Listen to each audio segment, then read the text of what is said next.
We're at that point in the season where 3/4 of the league stage is over, 1/4 remains, and for the remaining 4 playoff spots, it's a mad dash to the finish between as many as 6 teams.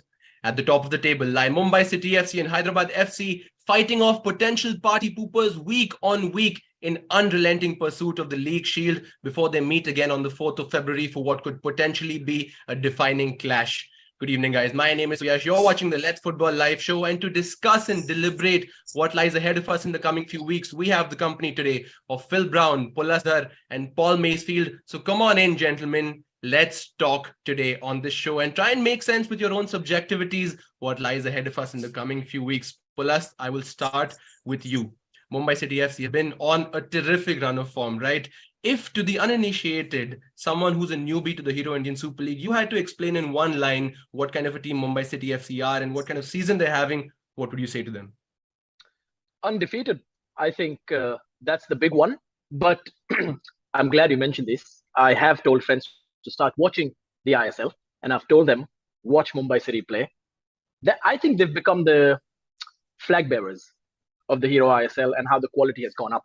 And that's a big compliment. And I know Phil thinks that they have to win something to be the greatest team ever.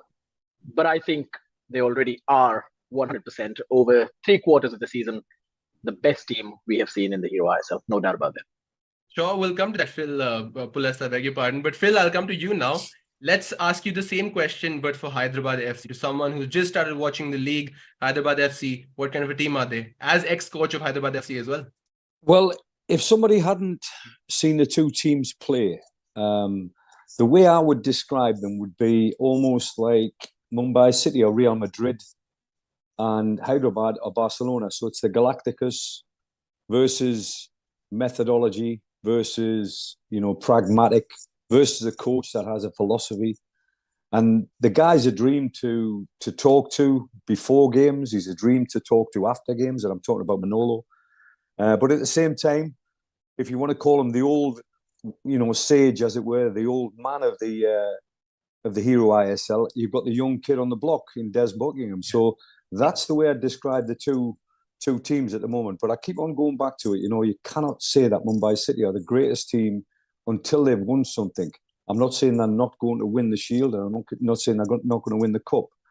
But until they do that, I think we've got to hold them comments. Yes, they can break all records and have done already with the amount of goals they score, clean sheets, amount of points that they have on board. But that game on the 4th of February is something that the Hero ISL needs to be banging the drum of how good this season's been, especially them two teams in particular. You know what? Hold on, I'm going to jump in there, Suyash, because absolutely, mate. I was coming to you. Yeah. What Phil's saying there about the greatest, I think greatest is slightly over-exaggerated. Best, yes. What we've seen so far throughout the history of the Hero ISL, they are the best footballing team that we have seen by a country mile. They're still unbeaten this deep into the season. They look as though they're going to go all the way through the season without taking a point. So, again, I think Phil's got a point where he says the greatest. Pulasta's got a great point where he said, yes, he thinks they are. They're on their way. They've got that trajectory. If they can see this season through, then yes, they will become the greatest. But I'm telling you now, without a question or a shadow of a doubt in my mind, this is the best Hero ISL team that we've ever seen. So, Mace, let me put that into perspective with a few numbers for you, right? Last season, after 15 matches were played, Hyderabad FC had accumulated a total of 26 points.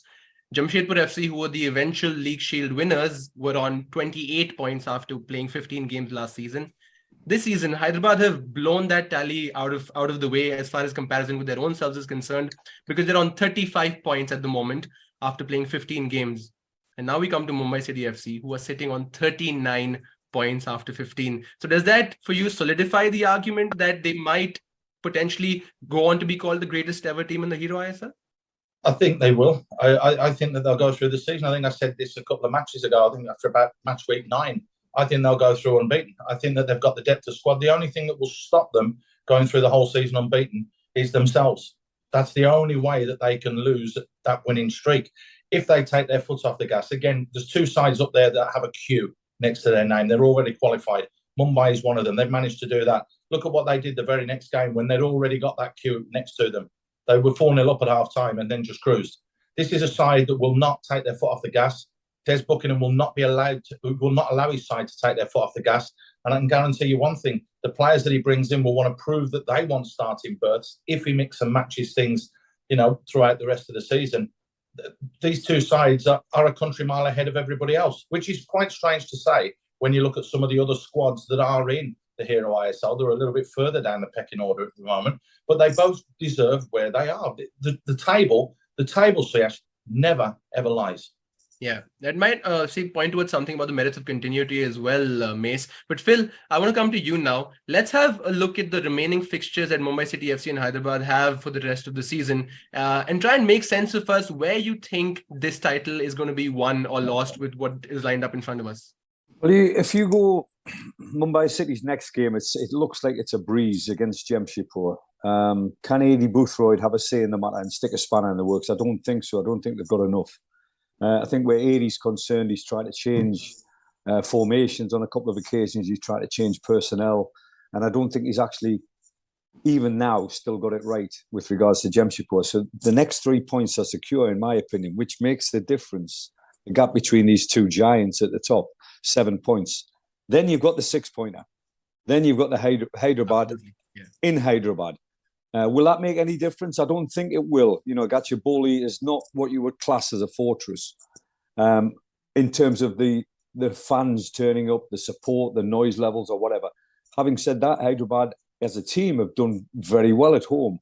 So I think that's that key moment in the season where we either write the league off, with 3 games to go, and Hyderabad don't get anything from the game. But I honestly think they will. I think they'll do something that game. And then you've got Goa, BFC and EBFC, so East Bengal, last game of the season. So the first game in the 5, Jamshedpur, and the last game, you would say there's 6 points there for Mumbai City, and you put that on top of 39, you're talking 45 points. Is that going to be enough? You would think it would be enough, but that 6-pointer, that one on the 4th of February, I keep on going back to it. Hyderabad need to win that to upset anything that Mumbai City are going to do. And if they don't win that, then it's party over. It's game over. And then all we're talking about is the cup competition at the end of the season. Yeah. But it's still a really good topical conversation to be having between now and the end of the season. Yeah. Let's move on to you, Pulasta. Now, just to play devil's advocate for Hyderabad FC for a minute now. They've had many injuries throughout the season, right? Almost the spine of their team missing. Do you feel like they're not being spoken of enough and not enough credit is being given to them considering that? I think credit is being given. I don't think the only thing is we have stopped looking at them in the limelight only because Mumbai City are doing so well. If Mumbai City weren't involved in doing so well, Hyderabad would have been spoken about in the same superlative terms as Mumbai City is. I think Mumbai City have also forced Hyderabad to get better. I beg your pardon, I'll just jump in over here.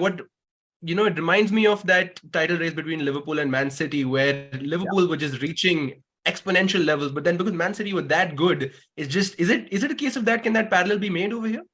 It is kind of exactly like that. Apart from there was a 1 point gap in that until the end, I think. On 2 occasions, yeah.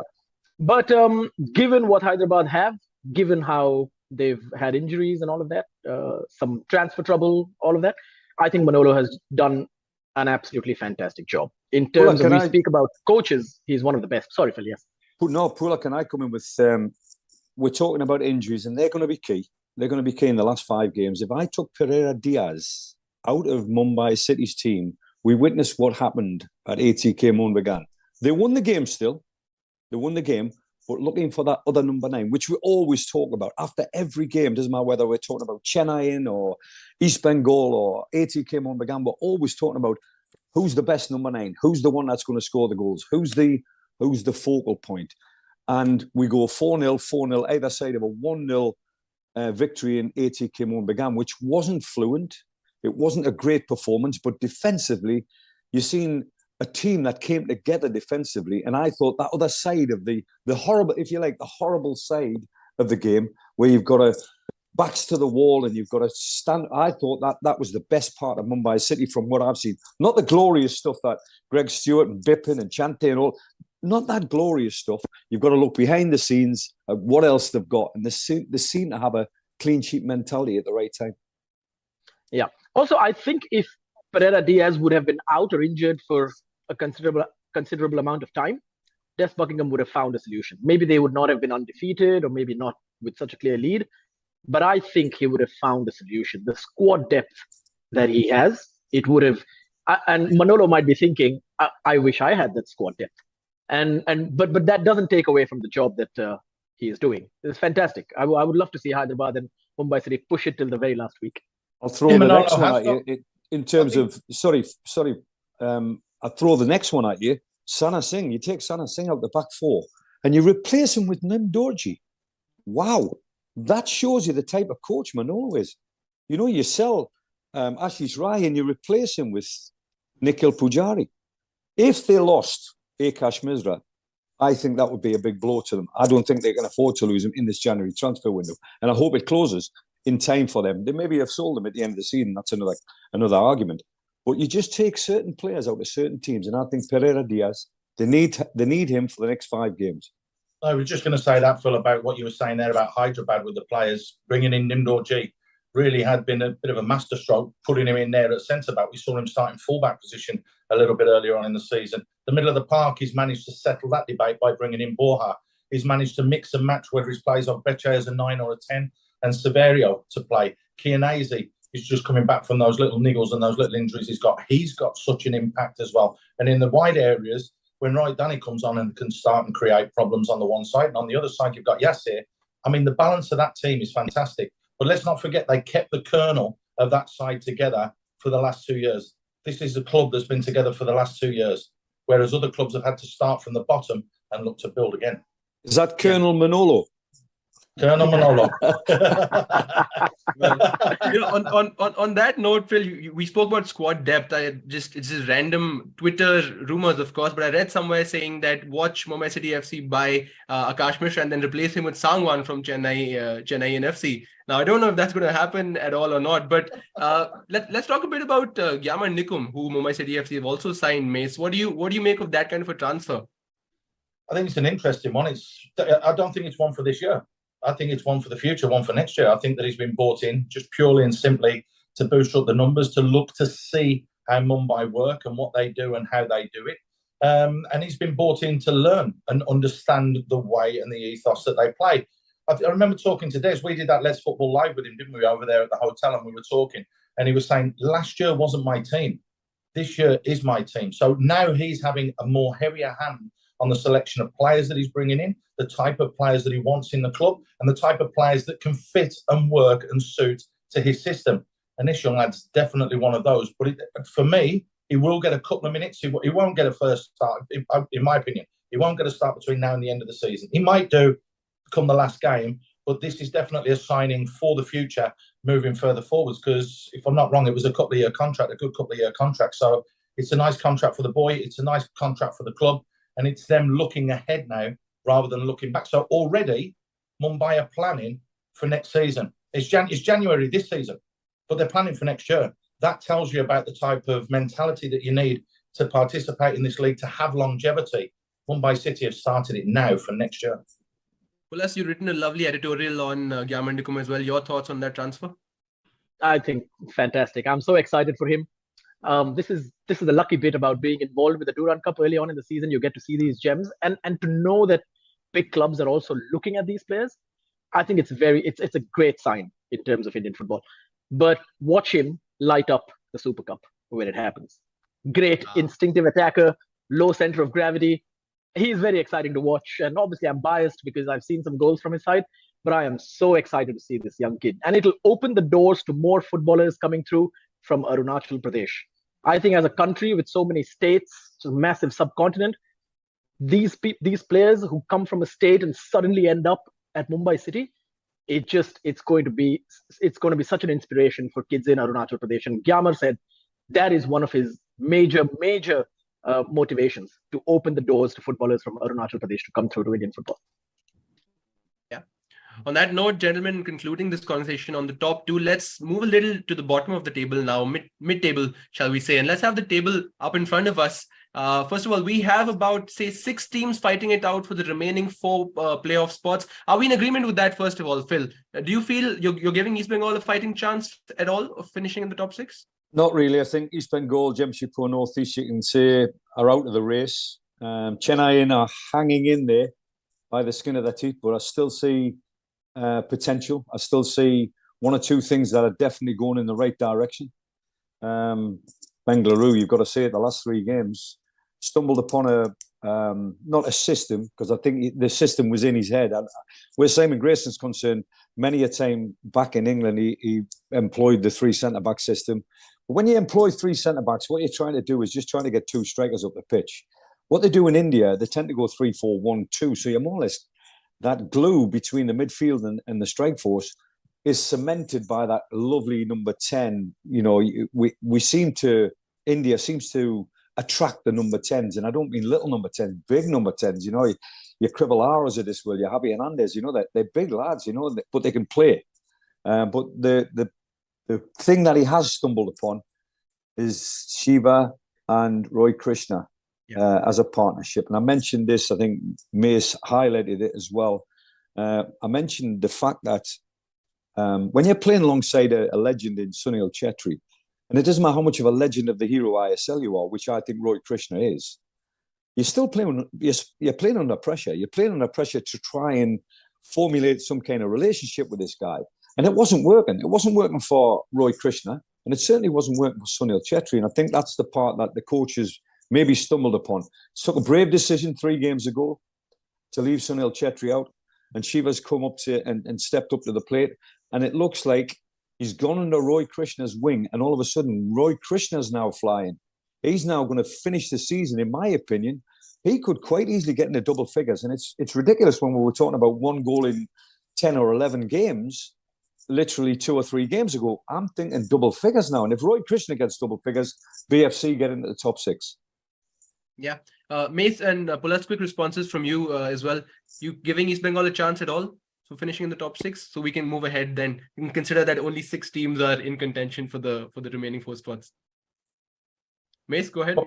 Okay, I'll go ahead. No. Okay, Pulasta. No, I don't think they have enough depth, and unfortunately, they're growing. They understand and know exactly what Stephen Constantine wants, but I think it's a building process for East Bengal next year for them. Yeah, no, I think it would be too soon. We were all waiting and hoping that they'd be in the top 6. It'd be great for the top 6 to have both the Kolkata clubs in there. But I think time has run out. All right. Okay. But Mace, so, you know, this weekend's fixtures are going to be extremly key. You know, we're going to have BFC versus Chennai FC, and then ATK Mohun Bagan versus Odisha as well, especially with just 3 points separating 3rd position and 6th. How are those fixtures really going to shape up the race for the top 6? It's going to be an unbelievable week. It really, really is crunch week when you turn around and look at those fixtures. Chennai, can they get that win? BFC are absolutely flying and buzzing. But would that end up in a draw? But would that be the hardship for both sides? Would a point be enough for each of them? The same when you look a little bit higher with that ATK Mohun Bagan fixture, because they've been up and down at the moment. But the squad depth and the quality that they have in their team, it's almost unthinkable. Odisha, everybody's dark horses. We keep saying this season in, season out. I think there's a real worry there over in Odisha that they could slip out. Again, they have this trait and this habit of having such a wonderful start to the season, peaking too early, and then bang, dropping like a stone. So Odisha need to address that. So you're talking about 2 absolute massive matches that could define the season. If BFC were to win, and let's say Odisha were to win, does that throw Chennai out? It doesn't, only on the fact that they've still got that game in hand because of the way, because there's only 5 fixtures each week with 11 teams. So they've still got that glimmer of hope. So that wouldn't be the worst thing ever to happen for them. ATK Mohun Bagan just need to start winning again, and they need to be positive. They haven't looked the same this season than they did last year when they were scoring the goals. So they've been struggling. But Odisha need to stop the rut. They've got to put down a marker and say, hey, we're in this top 6 to stay. So it's a massive, massive game for all 4 of those clubs. Going into it, you would turn around and say, out of the 4 teams that you mentioned there, the ones that you fancy are Bengaluru. 3-match unbeaten streak. They've turned a corner, looking sharp, looking good. You would hazard them as one of the favourites to get up there and compete. Yeah. Phil, I want to come to you on the topic of Odisha now. What has gone wrong with Odisha FC this season? They were off to such a good start. What's gone wrong over there? It's I'm listening to what Mays said there. They've got this unbelievable habit of starting well and then dropping out of the race, and everybody's backing them at the start of the season. They seem to handle that pressure quite well. They lose a couple of games, they win a game. They lose a couple of games, they win a game. You're looking at consistency of team selection. You can't even pick bones out of that one. But when you say, old habits die hard, that's good and bad. And if the bad habit of dropping out at the end of the season because of maybe the pressure of the campaign, because it does, I don't care what anybody says, in any league, come the end of the season, if you've got players that can handle the pressure, and we talked about the players for East Bengal not being able to handle the pressure of playing for East Bengal. Now I'm talking about, I was doing Chennai with Mace against ATK Mohun Bagan, and it was a poor game in terms of a 0-0 draw, and it wasn't really exciting. It looked like two teams that were sort of sitting back and taking a point. At this stage, it's not about that. It's not about taking a point anymore. It's about putting your best foot forward and trying to win a game of football at the business end of the season and proving to everybody that you can handle the pressure. And unfortunately, that bad habit of Odisha dying at the end of the season seems to be coming around to haunt them again. Yeah, so let's have Odisha's remaining fixtures for the league stage up on our screen right now, Phil. Out of all of these fixtures, which ones do you think are must-wins for Odisha to be able to just secure that top 6 spot? I think the most important one is the next one. And I know I'm talking like a coach now, but you have to. You have to talk like a coach, because I know quite recently I've done an interview with one of the coaches, and I told them, you can't speak like this, you can't speak like this. But at the end of the day, the most important thing where coaches are concerned is that you don't go any further than the next game. If they win the next game, then all of a sudden they get, it's sort of it rejuvenates you, it re-energizes you, it gives the coach a stronger voice again back in the changing room. And there is some strong people in that changing room. I think Maurizio is such a big player for them. He has to continue down the middle for me, because he is the talisman that'll maybe get them over the winning line by staying in that position. But what I think Paul and Pula have always said when we're doing comms and that, why don't teams start with 2 strikers, start with 2 foreign strikers?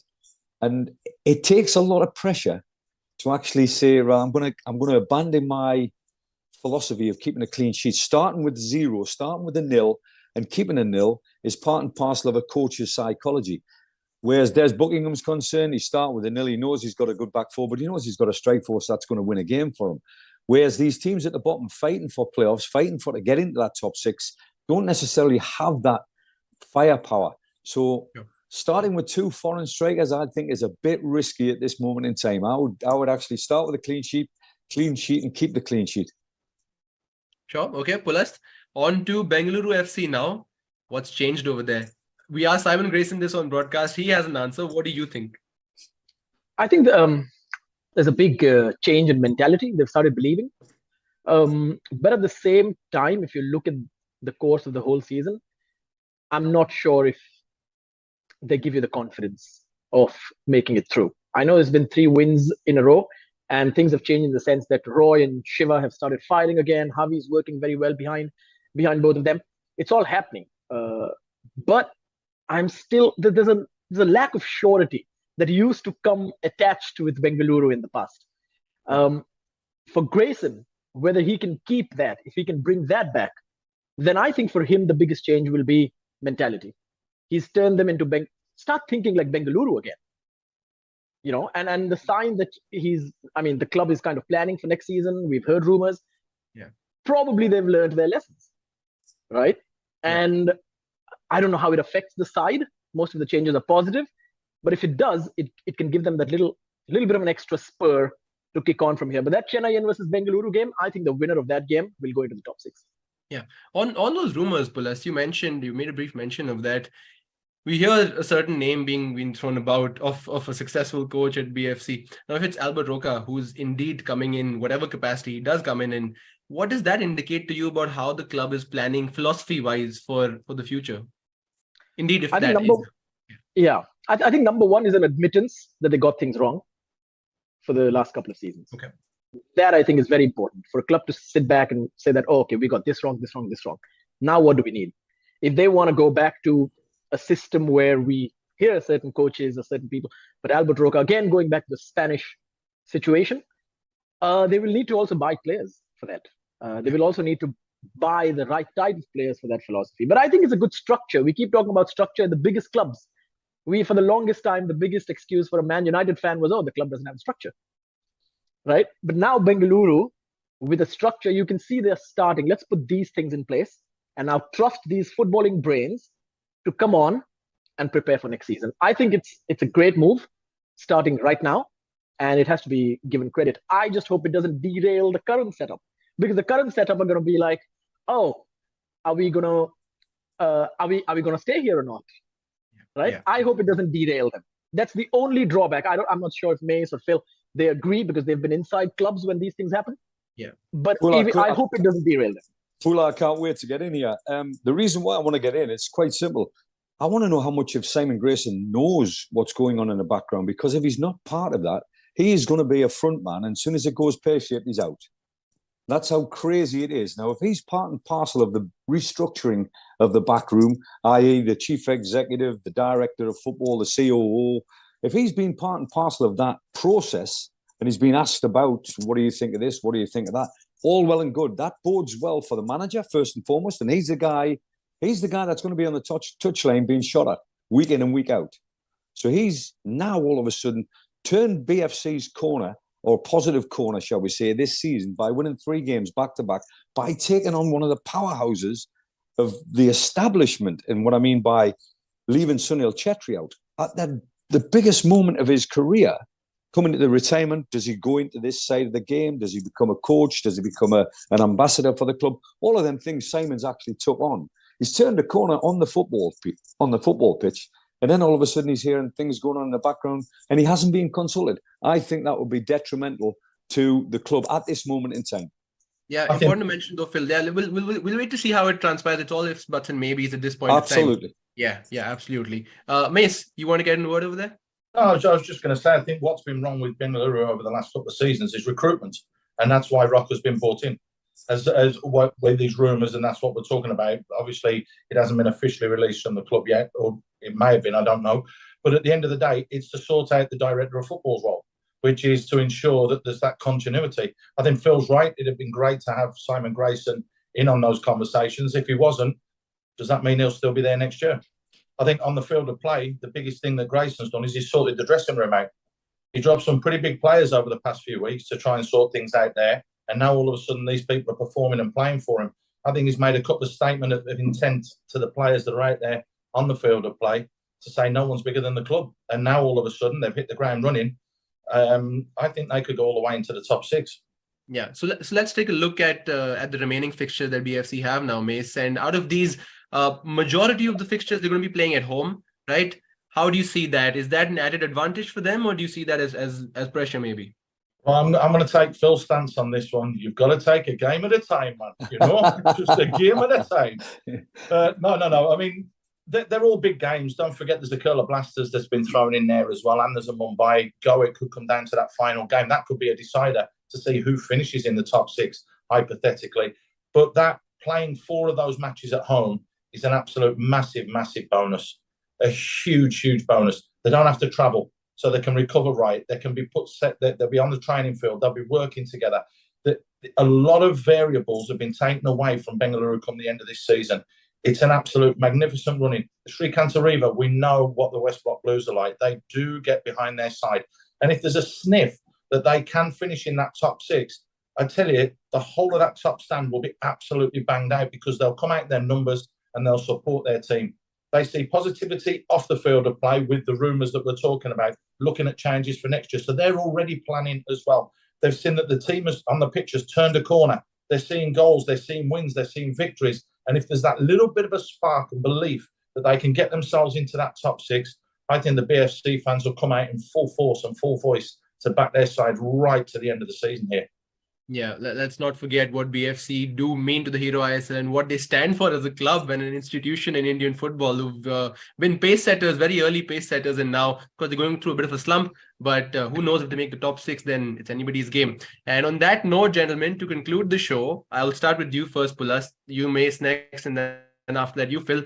Who fills the remaining top 4 positions out of the 6 teams that are in contention? Go for it, Pulasta. I'm just taking a look at the table. Yeah. ATK Mohun Bagan are going to be there. I think Chennai might squeak in. Right. Odisha and Bengaluru. Odisha and Bengaluru. I expect Goa to struggle a little bit. Okay. Okay. All right. Mace. And you got to film next. No, no, right. Again, I'm just doing what Pulasta's doing. It's a real tough one to call. If you could ask me this next week after ATK Mohun game, I would give you a definite answer. But I'll tell you now, they'll just sneak in ATK Mohun. They have too much quality in their squad. So that's the third one. I just have a sneaky feeling on Chennai as well. I think they've turned a massive corner. And if Al Kayati comes back and hits a bit of form, they'll score some goals. They could sneak in, and they've got that game in hand. I do think Odisha and Goa are going to drop out. I do, because I do think the BFC are on such a good run that they could get into that top six as well, even though they're playing at Chennai this week. It's going to be between BFC, CFC, and Odisha FC. There you go. I think Goal will drop. Okay, Mace, just a quick one. I know Phil is waiting to come into this, Mace, but the last out of the 5 games that Bengaluru have, 4 of them are against teams which are already in the top 6. Do you think that changes some equations here? It could do. It could do. But at the end of the day, if you're on a roll, Phil mentioned it earlier, it's all about mentality. It's about winning. It's about losing. If you've got that mentality going forwards and habits, he mentioned the word habits, good habits. Going out there, getting 3 points, that's a good habit. Going out there, drawing and losing isn't a good habit. Bengaluru are hitting that vein of form at the moment where they are in very, very good habits. So, I still think that it doesn't matter whether they were playing, it doesn't matter whether they're playing Mumbai, Hyderabad, ATK Mohun, they can go and give them a game. It doesn't matter on any given day. BFC, the way that they're playing over the last couple of matches, could do that. So if that belief's there and he's sorted that dressing room out, and now all of a sudden, they're picking up points. He's got something that's working and going in the right direction for them. There's nothing to stop them going on a 3-4 game unbeaten run. All right. On that note, we'll come to you next, Phil. I'm into points totals, and I think 31 will do it. And with that in mind, Kerala Blasters can't fail to get 31 points. They've got 6 games to go. They've got 25 now, so they just need 2 wins from the last 6 games. I think they'll do that. So Kerala Blasters, absolutely. The same applies to ATK Mohun Bagan. Goa have got 5 games to go. They need probably 7 or 8 points from them last 5 games. And I think they're quite capable. So 3, 4 and 5 will stay. It's who gets the 6th place. And I don't think Odisha's in a good moment. But if you're talking about 30, 31 points, BFC, they've got to go 2 points per game in the last 5. And the same with Chennai. They're big asks, They really are big asks. But I'm going to say BFC, because of the form that they're in, will replace Odisha. And Chennai and miss out. I missed the Kerala one. Obviously, Kerala are going to be in the top 3 as well. I missed that one. So before the Kerala fans decide that they want to hammer me, Kerala will finish in the top 6. Okay, so. Well, then that's a happy note to wrap up the discussion on, gentlemen. Your predictions are in, so we'll wait and see how they pan out for the rest of the few weeks. Thank you so much, gentlemen, for joining us on the show today. We've discussed the battle for the League Shield and who's going to finish rather in the top 6, and it's only a matter of time now, isn't it? So thank you so much for joining us, and to everyone who watched today's show, thank you so much for tuning in. As always, just a few weeks to go before the League Shield is wrapped up. And then we have, of course, the question of the playoffs and who eventually wins the Hero ISL trophy as well. We'll be doing more of these. Until then, stay tuned to the Let's Football Live show, guys. Take care.